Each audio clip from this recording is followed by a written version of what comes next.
Welcome and thank you for tuning into Cozy Time Sound Story Edition. Before we begin our story, let's take a few moments to get settled.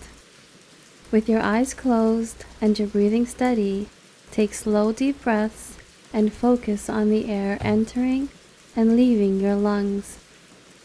Feel the tension in your body and let it go. Allow your mind to slow down and relax. Let any thoughts that come into your mind drift on by, leaving you peaceful and prepared for our story.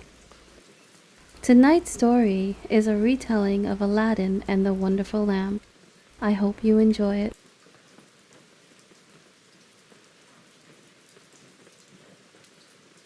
Once upon a time, in the faraway land of China, there lived a tailor named Mustafa, who was so poor that he could hardly sustain both himself and his family through his labor alone. His son Aladdin was raised without proper guidance and had acquired many bad habits. His willful nature caused him to pay no mind to the authority of his parents, and they were unable to prevent him from leaving home each morning and spending his whole day playing in the streets with idle children of his own age. When Aladdin had reached an age where he could learn a trade, his father, having no other choice, took him into his own shop and taught him how to use the needle. However, despite his father's attempts at both encouraging and disciplining him, Aladdin's spirited personality could not be tamed. No matter how hard his father tried to make sure he stayed on task, whenever he wasn't looking, Aladdin would take off for the day. Although his father scolded him, his efforts were futile. Aladdin was incorrigible. His father sadly gave up trying to rehabilitate him, but the grief of not being able to set him on a different path caused him to become ill, eventually leading to his passing a few months later. His mother, upon discovering that her son did not want to pursue his father's profession, closed the shop, disposed of the tools of the trade, and with the profits and what she was able to make from spinning cotton, attempted to sustain herself and her son. One day, as he was playing in the streets, a stranger came up to him, saying that he was his father's brother, and Aladdin was his long-lost nephew. Aladdin had not been aware of the existence of an uncle before the mysterious stranger arrived, but since the man offered him money and promised to buy him fine clothes and set him up in business, Aladdin was willing to be taken in. Of course, this man was a sorcerer called the African Magician, as he was a native of Africa who wanted to use Aladdin for his own purposes. The magician, who had a talent for reading a person's character from their appearance, saw something particularly useful for his plan in Aladdin's face. He inquired cunningly about Aladdin's family, who he was, and what his interests were. After discovering what he wanted to know, he asked Aladdin, "Was your father's name Mustafa the tailor?" Aladdin responded, "Yes, sir, but he has been gone for a while now." The African magician was overcome with emotion and began to weep. He embraced Aladdin and kissed him several times, tears streaming down his face. Aladdin, taken aback, asked him why he was so upset. The magician sadly replied, "Alas, my son, how can I not grieve? Your father was my own brother. Although I have been away for years, I returned home with the hope of seeing him, only to find out that he was no longer alive. But I am comforted to have found you, for you are so like him." Then the magician took out his purse and asked Aladdin where his mother lived. When Aladdin told him, he gave him a handful of coins and said, "Go to your mother and give her my love.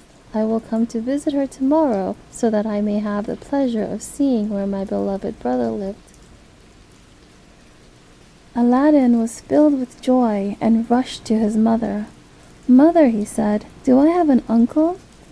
His mother replied, "No, my child, your father and I did not have any brothers."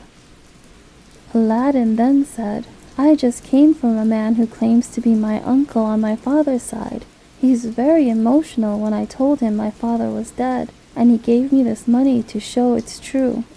He also asked me to give you his love and tell you that he'll come tomorrow to visit the house where my father lived and died." His mother replied, "Your father did have a brother, but he has been dead for a long time, and I never heard of another." The following day, Aladdin was found playing in another part of town with some other kids. The magician, embracing him as before, gave him 2 pieces of gold and said, "Take this to your mother, tell her I'll come by tonight and ask her to prepare supper." Aladdin took the pieces of gold to his mother. She immediately went out as instructed and started preparing supper. Just as she had finished, someone knocked at the door. It was the magician carrying wine and fruits for dessert. The magician paid his respects to Aladdin's mother, inquiring as to the spot where his brother had sat. Upon discovering the seat, he collapsed to the ground, wailing and shedding tears. "Oh, my unfortunate brother, how much I wish I had come sooner to give you one final embrace." Aladdin's mother asked him to take the same chair, yet he refused. "No," he said, "allow me to sit opposite, so that although I am unable to see the one so dear to me, I can at least have the pleasure of looking at the place where he once used to sit." The magician addressed Aladdin's mother with a warm and heartfelt greeting. "My dear sister," he said, "you may be surprised to hear that I haven't been home for 40 years. My travels took me to many places, including the Indies, Persia, Arabia, Syria, Egypt, and Africa, where I lived in some of the most exquisite locations. Eventually, I longed to come back to my homeland and reunite with my brother, so I started making the necessary arrangements and embarked on the journey. I won't go into details about the difficulties I endured, but nothing could compare to the sorrow I felt when I heard of his demise. I recognized his feature in your son when I saw him among a group of other boys, and he can tell you how I felt at that moment. Even so, I am grateful to God for giving me the comfort of finding a son with my brother's features." Seeing the widow's tears as she fondly remembered her husband, the magician quickly changed the conversation and asked the son his name. "I'm Aladdin," he shyly responded.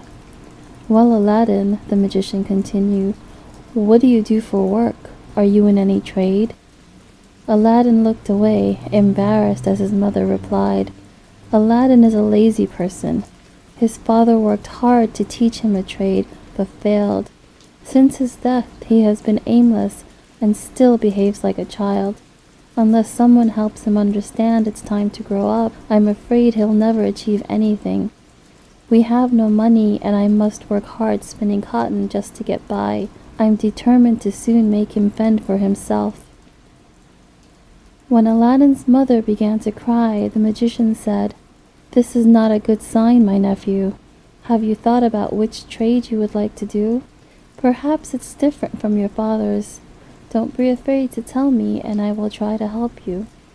If you don't want to learn any trade, I can rent a shop for you and stock it with different materials and fabrics. You can make money from this and live with dignity. What do you think of this plan?" Aladdin, who was not fond of work but knew that shops like this received a lot of respect, was pleased with the idea and thanked the magician for his kindness. "Since you seem happy with this," the magician said, "I will take you with me tomorrow and dress you like any other merchants in the city. Then we can discuss setting up the shop as I proposed."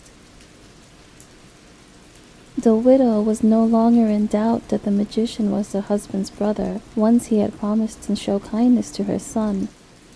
She expressed her gratitude for his good intention and urged her son to behave in a manner that would earn the magician's favor.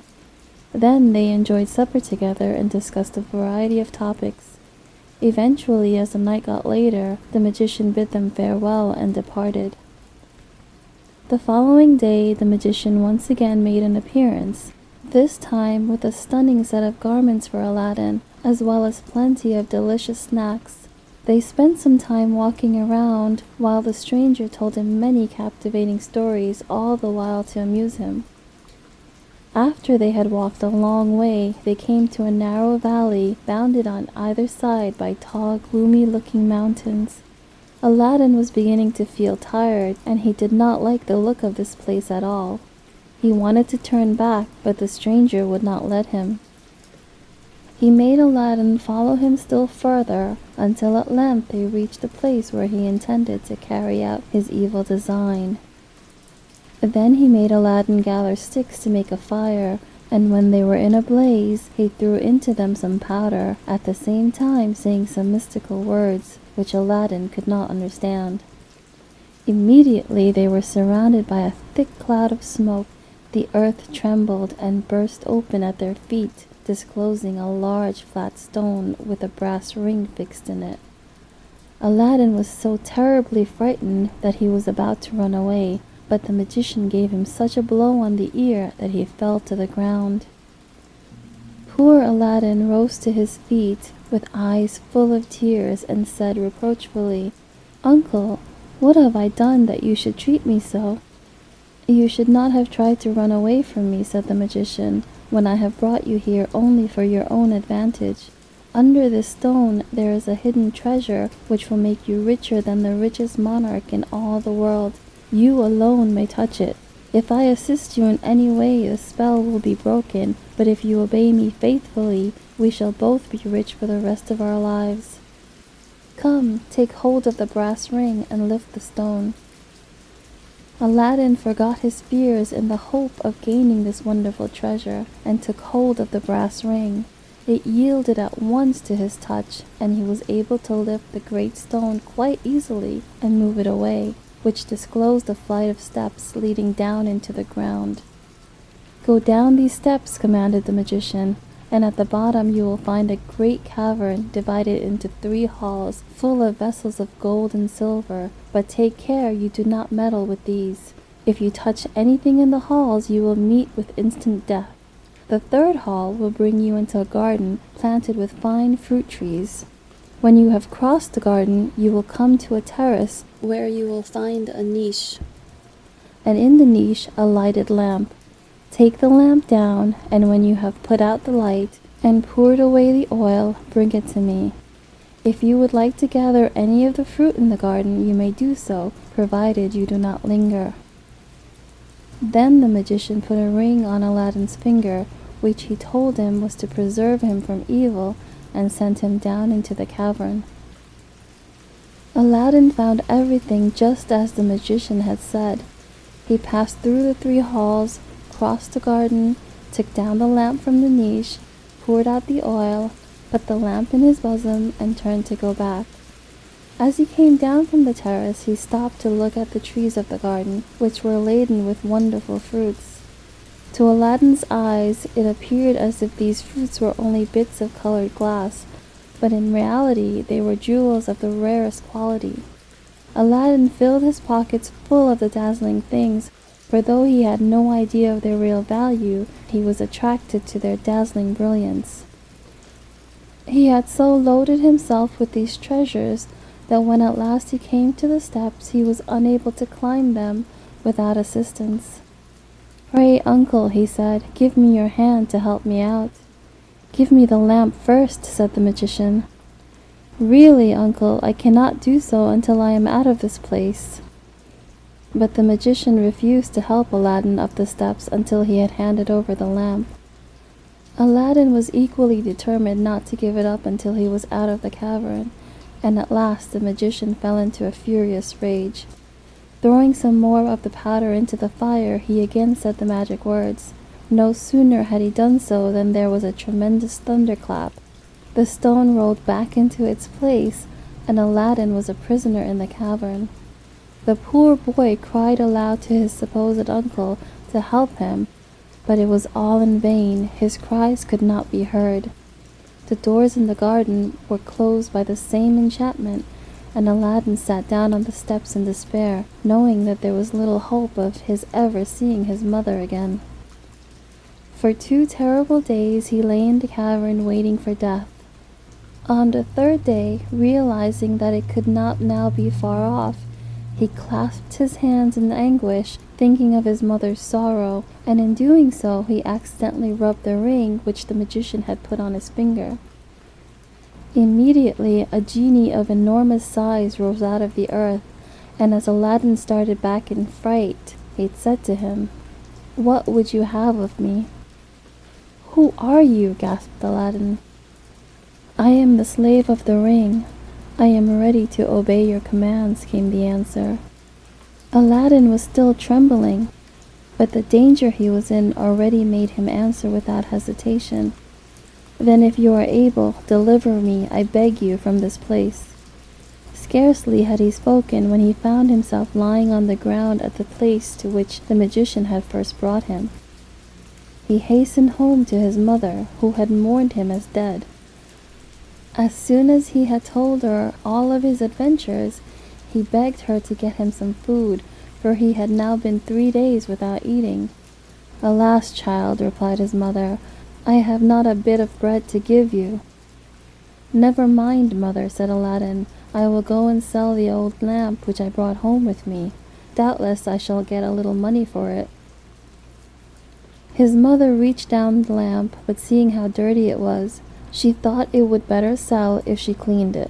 But no sooner had she begun to rub it than a hideous genie appeared before her and said in a voice like thunder, "What would you have of me? I am ready to obey your commands."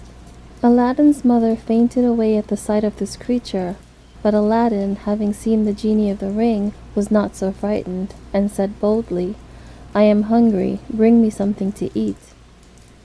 The genie disappeared, but returned in an instant with 12 silver dishes filled with different kinds of savory meats, 6 large white loaves, 2 bottles of wine, and 2 silver drinking cups. He placed these things on the table and then vanished. Aladdin fetched water, and sprinkling some on his mother's face, soon brought her back to life again. When she opened her eyes and saw all the good things the genie had provided, she was overcome with astonishment. "To whom are we indebted for this feast?" she cried. "Has the Sultan heard of our poverty and sent us these fine things from his own table?" "Never mind now how they came here," said Aladdin. "Let us first eat, then I shall tell you." Mother and son made a hearty meal, and then Aladdin told his mother that it was the genie of the lamp who had brought them the food. His mother was greatly alarmed and begged him to have nothing further to do with the genies, advising him to sell the lamp at once. But Aladdin would not part with such a wonderful possession, and resolved to keep both the ring and the lamp safely in case he should ever need them again. He showed his mother the fruits which he had gathered in the garden, and his mother admired their bright colors and dazzling radiance, though she had no idea of their real value. Not many days after this, Aladdin was walking in the streets of the city when he heard a fanfare of trumpets announcing the passing of the Princess Amira, the Sultan's only daughter. Aladdin stopped to see her go by, and was so struck by her great beauty that he fell in love with her on the spot and made up his mind to win her for his bride. "Mother," he said, "I cannot live without the Princess Amira. You must go to the Sultan and demand her hand in marriage for me." Aladdin's mother burst out laughing at the idea of her son wishing to be the son-in-law of the Sultan, and told him to put such thoughts out of his head at once. But Aladdin was not to be laughed out of his fancy. He knew by this time that the fruits which he had gathered from the magic garden were jewels of great value, and he insisted upon his mother taking them to the Sultan for a present, and asking for the hand of the princess in marriage for her son. The poor woman was terribly frightened, fearing lest the Sultan should punish her for her impudence. But Aladdin would hear of no such excuses, and at last she set forth in fear and trembling, bearing the jewels on a china dish covered with a napkin.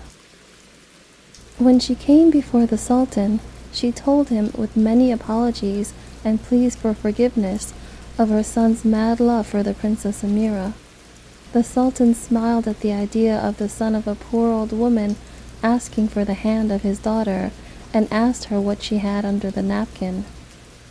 But when the woman uncovered the jewels, he started up from his throne in amazement, for he had never before seen so many large and magnificent jewels collected together. He thought Aladdin might be a very unusual and extraordinary person to be able to make him such a valuable present, and he began to wonder whether it might not be worthwhile to bestow the princess's hand upon him. However, he thought he would ask for some further proof of his wealth and power, so turning to the woman, he said, "Good mother, tell your son he shall have the Princess Amira for his wife, as soon as he sends me 40 basins of gold, filled with jewels as valuable as these." Aladdin's mother was dismayed at this request, but Aladdin only smiled when his mother gave him the Sultan's message. He rubbed the lamp, and at once the genie stood before him, asking what his pleasure was. "Go fetch me 40 basins all of massive gold, full of jewels." The genie brought these things at once, and Aladdin then sent his mother with them to the Sultan. The Sultan was amazed at this wonderful show of wealth, and at the quickness with which it had been brought. He sent for Aladdin to come to the court. Aladdin first summoned the genie to bring him fine clothes and a splendid horse, and a retinue fit for the future son-in-law of the Sultan. And then, with a train of slaves bearing magnificent presents for the princess, he set out for the palace. The Sultan would have married him to his daughter at once, but Aladdin asked him to wait until the next morning, when he hoped to have a palace worthy to receive his wife. Once again he summoned the genie to his aid, and commanded him to build a palace that in beauty and magnificence should surpass any that had ever been built on earth before. The next morning, when the Sultan awoke and looked out of his window, he saw opposite to his own the most wonderful palace he had ever seen. The walls were built of gold and silver, and encrusted with diamonds, rubies, and emeralds, and other rare and precious stones. The stables were filled with the finest horses, beautiful gardens surrounded the building, and everywhere were hundreds of servants to wait upon the princess. The Sultan was so overcome with all of this magnificence that he insisted upon marrying his daughter to Aladdin that very day, and the young couple took up their residence in the palace the genie had built. For a time they lived very happily, but the magician, who had gone to Africa after he had left Aladdin to perish in the cavern, at length happened to hear of Aladdin's fame and riches, and guessing at once the source of all of his wealth, he returned once more to China, determined to gain possession of the magic lamp. He brought a number of new and beautiful lamps, disguised himself as an old peddler, and then, waiting until Aladdin was out hunting, he came to the windows of the palace crying out, "New lamps for old! New lamps for old!" When the princess heard this strange cry, she was very much amused. "Let us see," she said to her ladies, "whether this foolish fellow means what he says. There is an ugly old lamp in Aladdin's room," and taking the precious lamp, which Aladdin always kept by his bedside, she sent it out to the old man by one of the servants, saying, "Give me a new lamp for this." The magician was overjoyed. He saw at once that it was the very lamp he wanted, and giving the princess the best of the new ones in exchange, he hurried away with his treasure. As soon as he found himself alone, he summoned the slave of the lamp, and told him to carry himself, the palace, and the Princess Amira to the farthest corner of Africa. This order the genie obeyed at once. When Aladdin returned from hunting, and found that his wife and his palace had vanished, he was overcome with anguish, guessing that his enemy, the magician, had by some means gotten possession of the lamp. The Sultan, whose grief and anger at the loss of his daughter were terrible, ordered him to leave the court at once, and told him that unless he returned in 40 days with the princess safe and well, he would have him beheaded. Aladdin went out from the Sultan's presence, not knowing what to do or where to turn, but after he had wandered about for some time in despair, he remembered the ring which was still on his finger. He rubbed it, and in a moment the genie stood before him. But when Aladdin commanded him to bring back the palace and the princess, the genie answered, "What you command is not in my power. You must ask the slave of the lamp. I am only the slave of the ring."